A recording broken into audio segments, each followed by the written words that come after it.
VC Task Force Gary's Picks event for investors and startups. My name is Joel Rosenberg, Director of Business Development and Strategy for VC Task Force.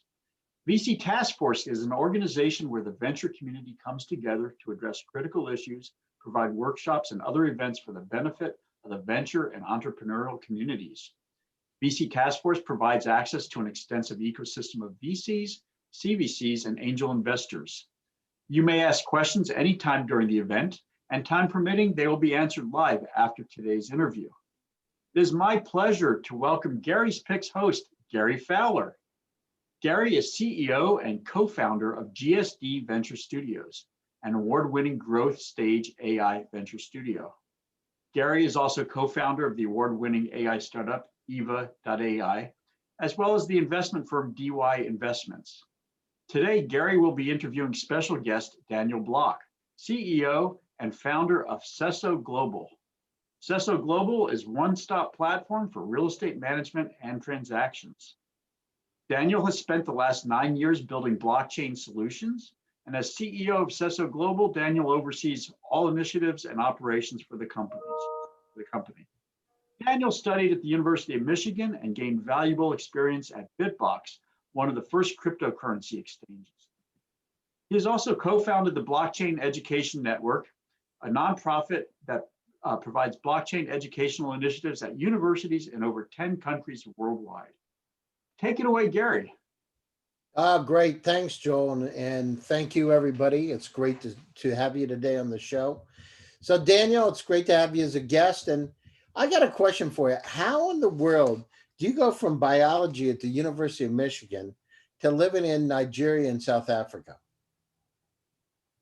Yeah, thanks, Gary. Thanks for the question. It's been quite the journey. And first, I say thank you so much for having me on the show. It's a pleasure to be here. And it's been quite the journey. I think, like anyone, I didn't really know exactly what I wanted to do at university. I was trying a lot of different things. And, what actually happened was one of my roommates in my freshman year, and a hallmate was so passionate about Bitcoin. And I think, used to run around like our house, like, saying everyone buy Bitcoin. This is in 2011, around $2. It's going to be $1,000 one day. I'll be like, Kennard, you're crazy. People would give them like their change to maybe buy a Bitcoin. And, I think for me, that was like one of the first person I met that was really a passionate entrepreneur. And, I love, the energy and kind of, the aspect of, really can make something happen if you are that passionate about it. And what was it? The Bitcoin exchange came and went really before most people even heard about Bitcoin. And really, I saw like the opportunity and speaking to people around the world, you can kind of see when great ideas are happening, you might have people from different places, different cultures, but everyone understands like, that concept is going forward. So, I thought, I'll put the plant growing to the side for a bit and look at, how best to grow in the crypto world. And that through the education network, met students in Ghana, Kenya, and saw like how fast, tech was taking hold in Africa. And I'm sure, some statistics, one of the fastest, adopting of mobile money, of telephones. We just see hundreds of people come to our Bitcoin and blockchain meetups. And I said, this is somewhere I have to be, And after my first trip to the continent, I knew that this is, a huge opportunity and working kind of with the partners there. So it's been an amazing, past. Where are you from originally? Originally from Miami, Florida. And grew up, your family, and listen, I'm moving to Ghana. Hasta la vista. See you tomorrow. Is it? You just got on the plane and decided to try something different? I think I thought it was pretty crazy. Of course, you have to tell anyone. I'm just going for a few months to check it out. And I think, of course, like, people, definitely thought, it was, a crazy option. My parents didn't really understand like what was going on, but, seeing the company grow, seeing like, the opportunity, seeing kind of, the press, coming out and seeing that it's a real success and people buying, I think people, came out. And I would say, I lived in Detroit for quite a few years, and Detroit was a city I thought that, everyone is such kind of, hatred. You could have been, shade on Detroit. And I thought it was an amazing city, like, great people, great things happening. So I knew there's a lot of places that are, really fantastic, that have this amazing energy and culture. And if you go in Nigeria, especially Lagos, Ghana, there's no energy like it. And so I think it's somewhere that totally, blows your perspective. And anyone who's if you haven't been to Africa, to even Nigeria, Ghana, South Africa, I encourage everyone to make a trip, and you'll be blown away by the energy, the people welcoming the opportunity. And so I think I kind of felt the energy, and kind of working with I had some friends in university who are from Ghana, from Nigeria, and so you kind of have local people taking you around, and you're like, this is like, this is really, when they talk about the leapfrog effect, and you're like, I'm sitting there thinking, I'm hearing it. Yeah, no, exactly. And how is it, so if you're a foreigner in Nigeria, how do they treat you? How is it, do you get assimilated in? I know I lived in Russia a long time, and, it took a couple of years before people wanted to deal with you. It wasn't like it happened overnight. How is it in Nigeria? How does it work? Yeah, I think Nigeria is a crazy place. I think there's no place like Nigeria. I think anyone say that the energy is in Lagos is amazing. Like, things are moving, so fast. People on the streets, everyone wanting, to do deals. And I think like in West Africa in general, the culture is very, open. People want to hear about ideas. They want to know new things. They want to know what's happening. They want to know business opportunities that they can potentially get involved in. And so I think what's key in any country, I would, probably some of your experience in Russia, is that knowing people locally, having local partners, and, knowing people, from back home who, I started working with there, you're meeting people. We're a British company, we always say, thank you to the Queen and Her Majesty's government, who've been very helpful, making introductions. But I think the tech storm is really hitting, especially West Africa, like hugely. And so people are seeing Stripe just bought Paystack for 200 million, InterSwitch raised 250 million from Visa. So a lot of people, when you come in and you say, I have this, tech idea, I think it's one of the places where people say, you know what, I've seen big things happening, let's try it. So I think one thing in Nigeria you'll see is there's a mindset of let's try it. And I say, like, there's a quick thought is I went to Nigeria for the first time for a conference. Was how I actually went to Nigeria. And we gave a presentation. We weren't planning on coming to really setting up the business in Nigeria. And some people at the conference, Nigerian property developers and bankers were saying, I love the idea. I love what you guys have built on the tech side. Like when they said, we'll be your first client. And we're saying like, oh, we're not sure we're going to come here. And we ended up not launching Nigeria until 2 years later. And those people were our first clients, when we finally Wow, came that's great. And It's then, amazing. how about raising money in Nigeria? How is it as a startup to raise money there? How's the Yeah, I think it's unfortunately it's very difficult, and especially I would, give the honest truth, it's even more difficult for, local founders, because, being not able to, go out to, pitching events, not being able to get visas, difficulties and, bias in that end. So I think it's difficult all around. And I think for two main reasons. One, I think that there's this whole concept that companies in Africa are this a completely different aspect, is this like, oh, I don't understand Africa. And we always say that if you're a prop tech fund, you understand real estate, there's buyers and sellers, and there's property. It's the same in any country, and if you look at Africa, the major corporates are the major corporates everywhere in real estate. It's JLL, it's CBRE, it's Remax, it's brands that everyone knows. There's Pizza Hut, there's Johnny Rockets in Lagos. So it's like, you see a lot of brands you're familiar with. So it's really not so different than other places. So we see a lot of funds foreign, are either stepping back, and then, or a few funds kind of, really become the decision makers. With $10 million fund in Africa, you can be a decision maker because you're leading the pack on investments. And local funds are growing, but I think the issue is that too heavily funded by, aid agencies. So you're having, companies get off course. So what's worked for us, and what I would say working on more and more, is building up the family office network. We've had fantastic angel investors, former CEOs of major banks, those in foreign banks working in Africa, those in the real estate industry. So what I see the potential though is like, it's been definitely difficult, but having the ability to raise from family offices, that aspect is growing. I think huge family office networks being set up because there's a lot of wealth, in Africa, a lot. And I just want to give a quick stat. I learned recently that Africa gets $50 billion in direct foreign direct investment, but they also get $50 billion in inter-Africa M&A. So there's huge opportunity in the continent. So So that's an interesting aspect. So that, I really see that some of the companies that come out of Africa will be, the next world leaders, because to make it the business model work there in the most difficult environment, it's very easy scale than or potential scale to, other big India, Brazil, Pakistan, Indonesia.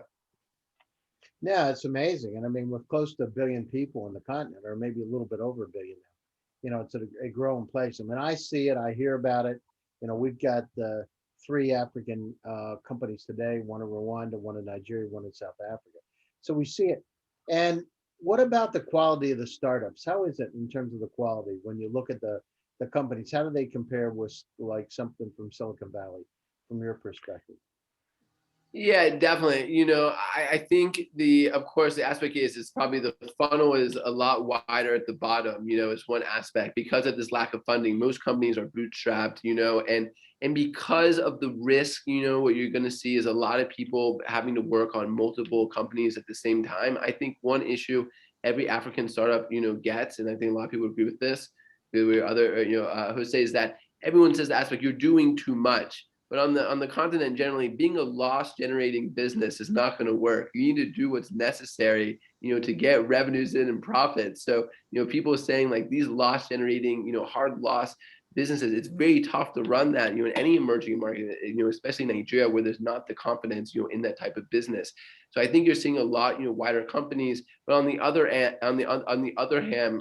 I think in the ag tech space, in the mobile money space, look at M-Pesa, you've probably heard of in East Africa. It's a global leader. Look at Discovery Health, even though it's not exactly a startup, but it was a tech, insurance kind of startup, is now a global leader in their product. So I think you're going to see more and more of the companies that make it. And I think having, as I said, more angel investors, more seed, series A, like the bridge, funders, come in. I think we're going to see dominators, and being able, as I said, to take the experience in Nigeria and scale out, into, the regions. Now, how does Nigeria compare to some of the other African countries like Ethiopia? So if you were ranked like the top 5 in terms of tech and the best, where would it be? Who would be in the top 5 from your perspective? Yeah, I think the top 5, like for someone who's going to set up a company or somebody, if you're going to look for incredible companies, where are those companies located today? Yeah, I think, of course, I obviously give my bias, like, Nigeria, I think is, probably number 1. And, just because the mass of people, like 200 million, competition's, very heavy, the mobile adoption is very huge. And I think a lot of it is, funded. Nigeria has, if you look at the stats of, where money's coming from, Nigerians invest a lot in Nigeria. There is kind of, more and more kind of the ecosystem growing in that end, and more, I think, also industry players investing into the tech scene. So I think that's a very positive aspect. I also want to note that Nigeria is the number 2 buyer of Bitcoins in the world. It's something to note. It fluctuates number 2, number 3, the highest crypto, millions. Wow, they must be happy today, huh? Yeah, people are thrilled. It's unbelievable. I'm in WhatsApp groups with Bitcoin traders in Nigeria. They're doing tens of thousands of dollars, sometimes millions of dollars a day via WhatsApp. Just WhatsApp trading. There's a whole trust network within the WhatsApp between getting, things there. And what I think is in Nigeria is that Nigeria, unfortunately, like, the infrastructure is very poor. The government is very preoccupied. There's really not like, the team, and people realize that, if we're going to build it, we're building it ourselves. So there's the mindset, like we're going to the top through like, energy and ambition. And I think that goes, of course, I'm not going to single out in other places as well. You have, great energy. And then otherwise, I'd say South Africa, of course, you never discount South Africa, probably the most developed tech industry, banking industry in South Africa, in Africa, and potentially in the banking industry. We're the top in the world, actually. And so you have a lot of like, you could see, tech startups, fintech coming out of South Africa. But a lot of South African startups, the issue what I see somewhat right now is that a lot of them go from South Africa to then launch in Europe and the US because they see more similarities. And then as you probably heard, Kenya, of course, attracts a lot of funding and it's kind of the hub of the Middle East. And then some of the other outliers like Ghana Why is that, Daniel? Why is it the hub of the Middle East, Kenya?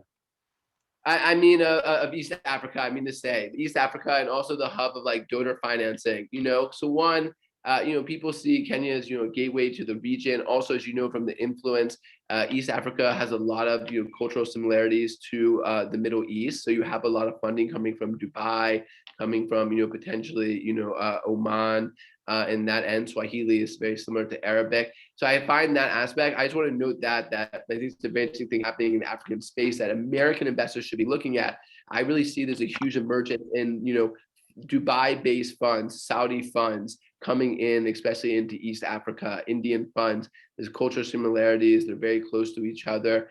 And the other kind of, I would say, startup countries that are really kicking off is people should be watching Morocco. A lot of things happening in Morocco. The OCP is the largest owner of fertilizer in the world, based in Morocco. They built a new university, like a tech hub. They partnered with Plug and Play out of San Francisco for a new tech hub in this new city they're building, and startups are coming in for that. And then the French African countries are also starting to come onto the scene, but a bit slower. Look, DRC is like in war, and they attracted, like multiple tech deals and have multiple incubator hubs in Kinshasa. Like, it's amazing. So I think, people are really, I think, pushing, things to the next level. Egypt, I also would note, is that, even Egypt, it also kind of gets put into the meta region, but I'm sure you've seen Egypt is really exploding right now in the tech sector. The central bank just gave out the first, I think, trading license in 10 years to a fintech company. So, I think what you definitely see mostly is like in Africa, you have the major kind of hubs: South Africa in the south, Kenya in the east, Nigeria in the west, Egypt in the north. And these are kind of becoming, you can see like the hubs. And what's also very interesting about Africa is few corporates dominate many markets. EcoBank is in 36 countries. South Africa's Standard Bank is in 20 countries. So that's why the other thing is, like, as things start to really move, you see companies get scaled very fast. One deal with EcoBank, you're in 36 countries. And aspects like that. One deal with Airtel or MTN, you're in 45, countries in the telecom industry. So even though it's many countries, what you find throughout the corporates, there's only like a few dominant corporates. Yeah, it's interesting. It's interesting. It's only been over the last year that I've seen incredible African AI startups, and from all over. It's amazing. And part of it's because of this digital transformation. The other thing is, we believe that intellectual capacity is evenly distributed around the world, but opportunities aren't. And now we're kind of opened up to those. Hey, what about your friends from 2011 in Bitcoin? Did they stay in? Yeah, it's a mixed batch. It's interesting to see now. So, like you say, half are Bitcoin millionaires, and then half of us we have our Bitcoin miners. So I'd say the most expensive paperweights you could ever buy. And so there's a mix of like people doing mining, people holding crypto, but one of my co-founder at the nonprofit is now the founder of Augur, which is one of the major cryptos on Coinbase.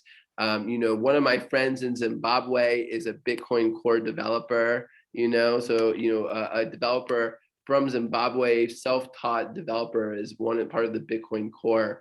So yeah, it's an exciting mixed batch. I wish I would have kept a bit more of them, but for the experiences, I had a call 2 weeks ago by this Shuram Zaroff, who's and Quorum is he bought 1 million Bitcoins back in early 2000, so 2013, something like that, and still has them.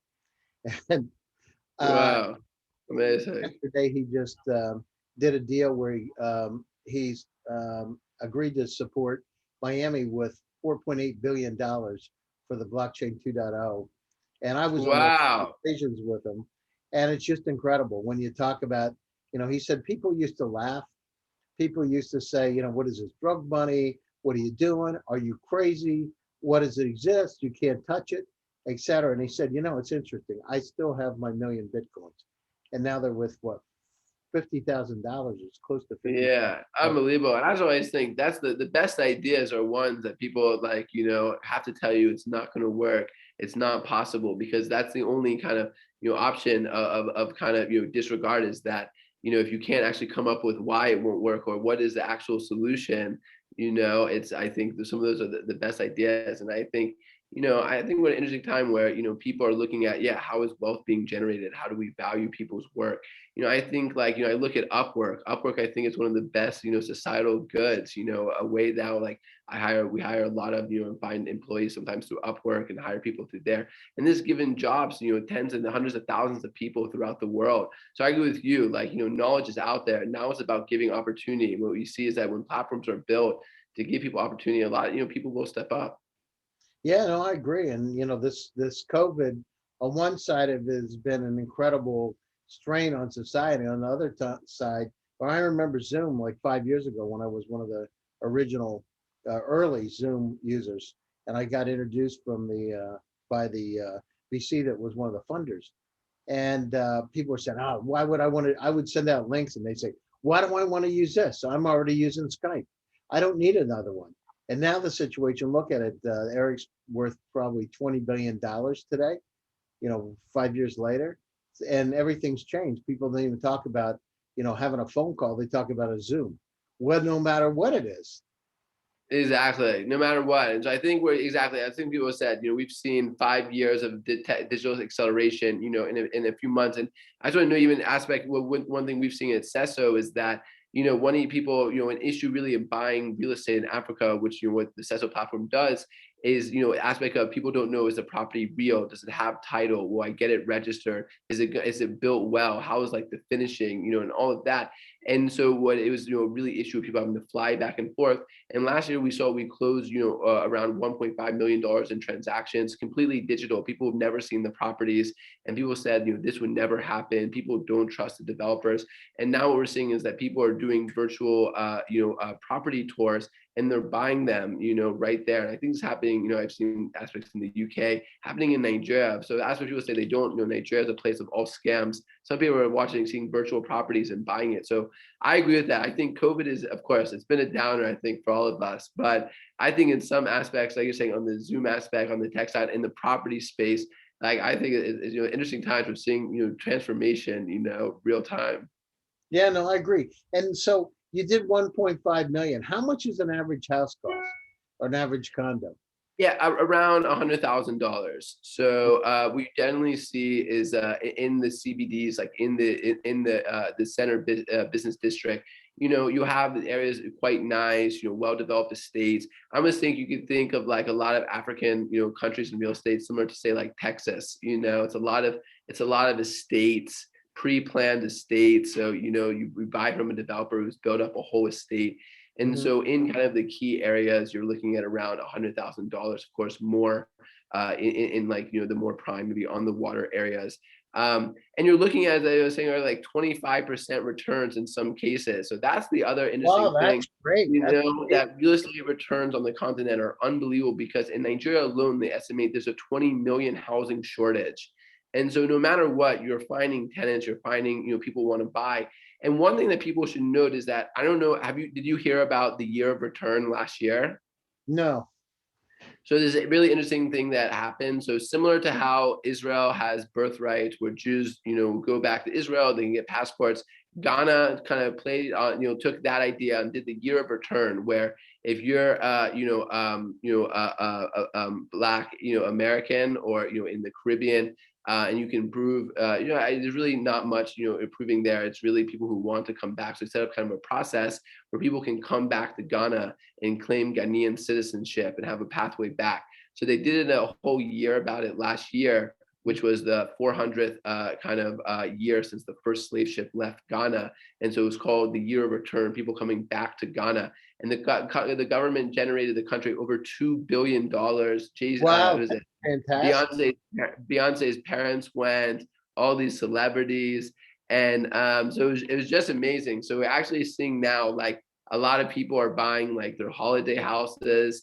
And so you're seeing kind of like, a bit of a transformation there. And so that is, of course, create a whole new industry of like tourism renting and that end. So I've even mentioned, I had a call the other week with a real estate developer in LA who was saying he does like small developments in LA, but he did his costing model and said, you know what, he would like to try to do a project, a 5-bedroom project in Ghana.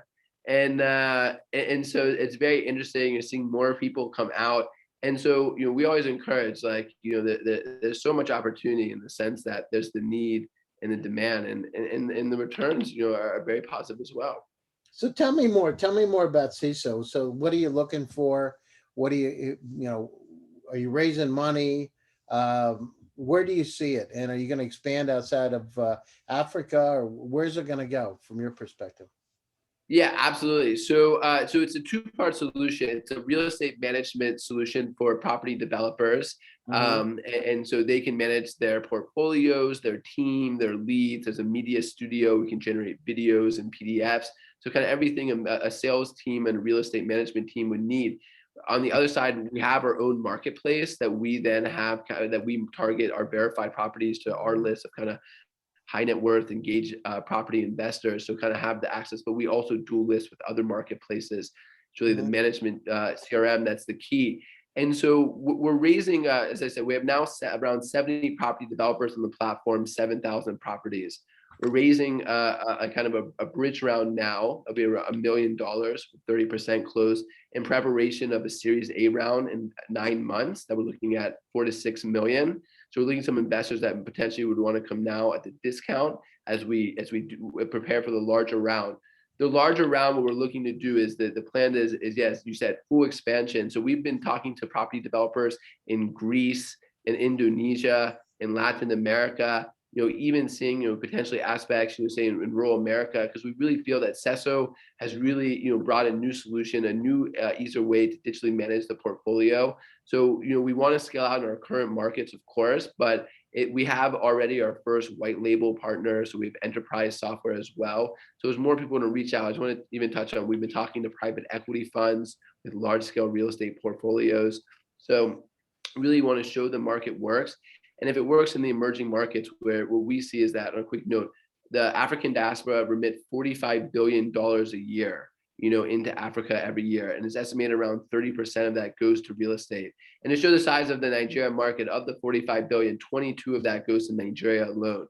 And so it's a huge opportunity to provide this real estate platform to allow people to easily invest. But once it works there, originally from Miami, my aunt is, from Colombia. We're looking at ways, potentially a similar solution between Miami and Latin America, having verified solutions there, people buying from the US and elsewhere. So we see the Seso model being very replicable in Africa, saying it's an untouched, huge market. We want to show it works here. And then we want to scale out to other major hubs. Yeah, that's great. Do you think are you going to stay in Africa? Where do you want to eventually go? I might become a rep for South African tourism industry. I think it's a great place. And so I could definitely see myself here in South Africa for quite some time. I encourage everyone to, come out. It's a great place. A lot of things, having beautiful, country and outdoors. And so really want to, see the opportunity in building things up here, Nigeria, Ghana. And I think it's, an amazing spot. Of course, we want to look at scaling the company, but as of right now, I'm an advocate here in South Africa, and I think over the next few years we'll be able to really build it out. Oh, I think there's a lot of opportunity. What about the crime? Because I remember 15, 20 years ago, people said they had flamethrowers under their cars and all this stuff. Is it like that anymore? Yeah. My dad always jokes that people ask him, he's like, "Are you worried your son lives in South Africa?" My dad responds, "He moved there from Detroit," and and so I think everyone has bad expectations. I think anywhere, there's dangerous parts and there's not as much. I honestly think, on a quick aspect, I don't want to be a conspiracy theorist, but South Africa has the #1 by dollar value biggest security industry in the world, and so you can almost say it pays to keep the ads going. And so I think, as things grow, that's why I think tech is the great equalizer. As people have opportunities in the townships, we're only going to see more growth. So I would say, if people say that, I wouldn't worry about it. If you're from, people are worried about me. Are you safe in America with the guns and things happening? Well, you never know now. You never know. So they're always challenging. They used to ask me the same thing about Russia, and people said to me, living in Moscow and St. Petersburg, are there problems, and Siberia and Vladivostok and you name it. But the situation is really, it's about how you perceive it and where you go, and having in fact, in a lot of ways, you feel safer for a whole lot of different reasons. It just feels I different. couldn't agree with that. I couldn't agree more with that. Sometimes you feel even safer, exactly, Yeah, when you know the exactly. places. Yeah. And it's a lot more fun sometimes too. There's a lot more interesting things to do. So Exactly. If you live for the experience, I always say if you're in a startup just for the end, it's not worth it. You got to be in it for the journey and such. And I think exactly. being in interesting places, being in interesting situations is the best part of it. And you're going to learn a lot too. No, it's great. I want to thank you so much for being on my show today. It's great. And I want to thank VC Task Force, June, Joel, and the entire VC Task Force team for making Gary's Picks possible. It's a great opportunity to showcase your company. Like I said, we just recently, in fact, we got 3 African companies within GSD, and a year ago we didn't, because we also see the incredible opportunity with, almost 1 billion people, or maybe a little over 1 billion today in the continent, and growing. And you're right about Egypt. I hear a lot. In fact, this morning was speaking to an Egyptian startup. So there's a lot of opportunity, and part of what we need to do is be able to find those opportunities, tap those opportunities, invest them, create jobs, and the world will be a lot better place. So with that, I want to thank you, and again, thank the entire VC Task Force team for making Gary's Picks possible. See you in 2 weeks, and it's great to have a fantastic audience. Thank you. Thanks again. Thank you, Gary. Thank you, Daniel. Really great conversation. Real estate tech is just such a hot area right now, and really pleased to see the progress you're making, and I'm sure our audience really enjoyed the discussion as well. It's very highly relevant. So yes, so we'll see you, Gary, in 2 weeks, and Daniel, thank you again, and everybody enjoy. Have a great rest of the week and be safe. Take care. Thanks so much. Take care, everybody. Bye. Bye-bye.